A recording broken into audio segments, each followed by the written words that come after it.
ملا یعقوب د امنیتي وضعیت د ارزونې لپاره پنجشیر ته تللی. سلام، ستړي مه شئ، وخت مو په خیر. په لوی افغانستان چینل کې د تا ښه راغلاست وایم. د نویو تازه خبرونو دپاره لوی افغانستان چینل سبسکرایب کړئ.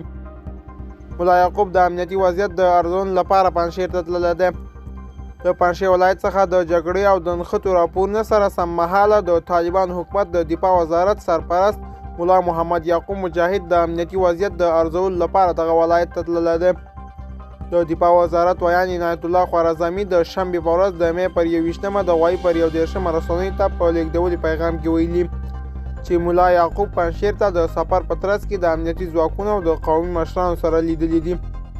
ښاغلی خوارزمي زیاته کړې چې د دفاع وزارت سرپرست د پنجشیر ولایت اوسیدونکو ته ویلي چې هغوی د دښمن د تبلیغاتو ښکار نشي او باید خپل عادي ژوند ته دوام ورکړي.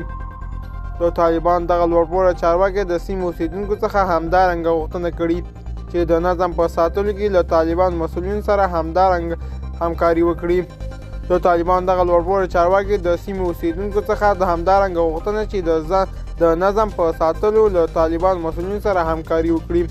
هغه ټینګار کړی ده چې په دغه ولایت کې به هیڅ چاته په ځانګړي ډول اخلالګرو ته د امنیت د خرابولو اجازه ورنکړي. دوستانو، دا زموږ د دې ساعت چمتو کلی خبر. تر بیا ښې چارې.